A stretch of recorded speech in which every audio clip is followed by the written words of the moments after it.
We are right in between the start of free agency and the NFL draft. So let's discuss some of the biggest moves of the NFL offseason to date. We are very happy to be joined in studio by Kyle Long and Jonathan Jones. First time in the Connecticut studio since, what, like the COVID times? Yeah, and we're in Florida right now. We got to work on a geography lesson here. We were sitting like this far apart the last time I was with you in studio. It was a minute ago. It's good to not have the mask on. Great to see you as well. You've aged a little bit. Yeah, you have too. He's had 6 coffees already. We have a barista upstairs. Actually, JJ's had 6. Let's start with the extensions. Some really big ones this offseason. Several players resetting the market for non-quarterback salary. You had Josh Allen taking that cap-friendly deal. That's right. What do you think, JJ, has been the most impactful to this point? I would certainly say it was Myles Garrett, because what Max Crosby did here to sort of get over that $35 million per average annual value salary, what you had with Myles Garrett was getting to 40, right? So usually, Kyle, you know this, when somebody becomes the newest, highest paid non-quarterback in NFL history, they do it by $500,000, right? Or $250,000 per year. Yep. Myles Garrett went above and beyond by $4.5 million. And that set a new threshold for that man right there, Jamar Chase. So that's what you get Cincinnati Bengals for waiting. That is also what you get Cincinnati Bengals for saying throughout the entire offseason, we're going to make him the highest paid non-quarterback in NFL history. Was that a mistake that they came out so early and did that? Huge mistake. My dad always said less is more, and that's a less is more situation, because when you make promises like that and they're well documented and we sit next to insiders and they get to say, well, that's what you said, Cincinnati, you got to pay Jamar Chase. And it's unheard of for Myles Garrett to make that jump, but it was impactful not only for the Cleveland Browns, but for the market. The entirety of the NFL has their eyes on these contracts, because you push the bar a little bit forward and everybody's got to go reach for it now financially. And the Cleveland Browns did that, and so then the Cincinnati Bengals in that division had to do that, and TJ Watt's going to be up as well, so the Pittsburgh Steelers will have to do that. You know, a number of guys who are looking around saying, you know what, I'll just hang out here and I'm good. Bake a cake for a bit. And it sounds like Jerry Jones is willing to pay a little bit more if he can talk to Parsons face to face and not have to deal with that silly agent. Doesn't even know the agent's name.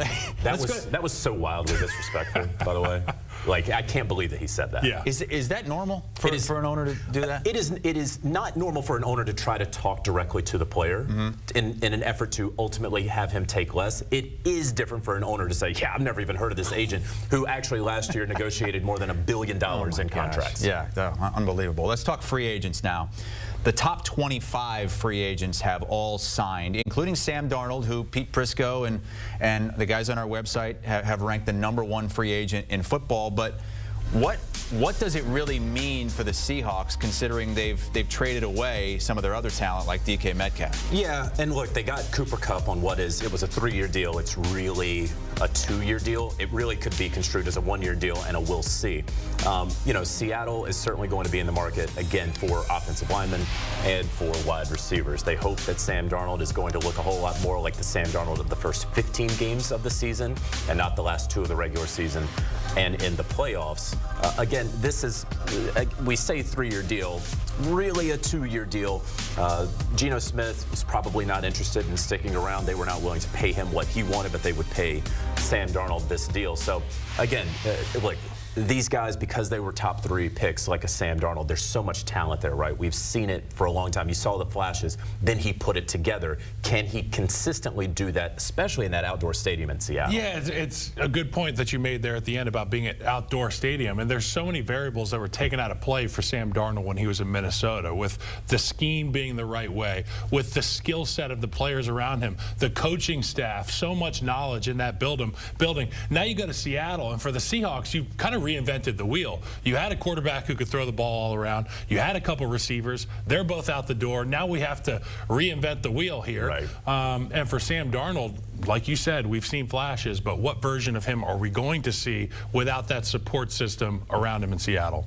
Mentioned that they traded Geno to Vegas. They traded DK Metcalf. When you look at some of the trades and the big names who were traded.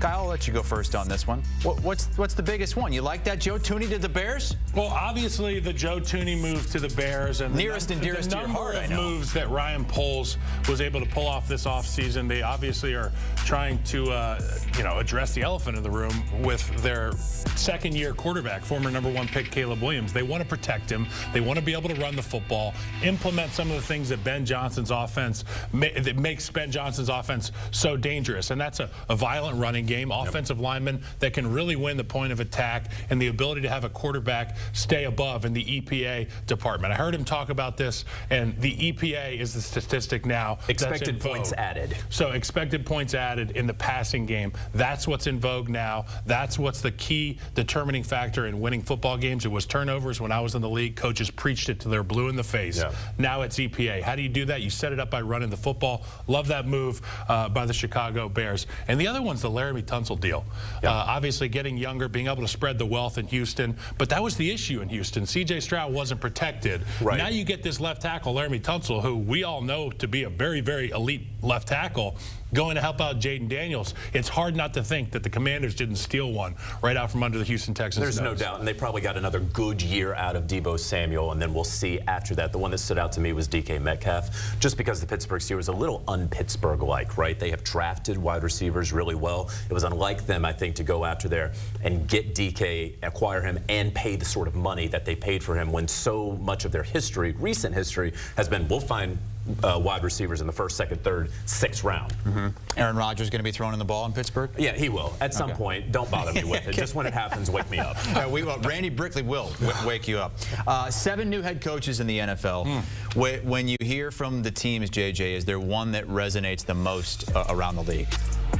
Well, certainly, I mean, at the top of that list right there, Mike Vrabel instituting a whole new regime with the New England Patriots. This is going to, yet again, be a head coach-led franchise in New England. Look, we can go down the list, and these are some fantastic names all around there. You want to certainly give Kellen Moore a little bit of time working there in New Orleans. But right here, the New England Patriots, look at what they did in free agency, and they would have done more if they could have acquired some other players. They were in the market for a number of guys and could not convince them to ultimately come to New England. Perhaps the state taxes there in Massachusetts. Taxachusetts is what I've heard sometimes there, Kyle.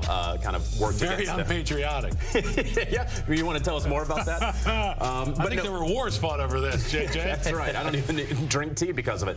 And so that's what I look at is how Mike Vrabel is going to make what was once old new again in New England. Hey, look, they had a blueprint for a former Patriot player-led organization. They instituted it with Coach Mayo. It didn't work out exactly how they would like it, so they said, let's kind of keep the carbon copy the same, bring Mike Vrabel in, and obviously you see the kind of players that he wants to bring into his building. Studs on the defensive side of the ball, guys who are glass eaters in the middle on the defensive line, and obviously they've got a young quarterback and some pieces to go along with it. But I think Ben Johnson's the most exciting one. Of course you can see it's been, the ripple effects have gone throughout the league. I listen to a lot of pods from the players that play, and they're all kind of missing him in Detroit, and they're a little bit pissed that he ended up in division in Chicago. So as a Bears fan, I'm thrilled about Ben Johnson. All-time great Tar Heel, Ben Johnson. Are you going to have to change the name of the Pushing the Pile podcast if the rule is changed that you can no longer push the pile? Yeah, it's still Pushing the Pile. That's actually a really good point. It's going to be an antiquated podcast if it's still pushing. You were on it today, right, JJ? I was. We had a good time. League owners meeting, recap, the breakers, all that on the podcast today. JJ, our own breaker boy, spending some time down south with us in Florida this week. Thanks, guys.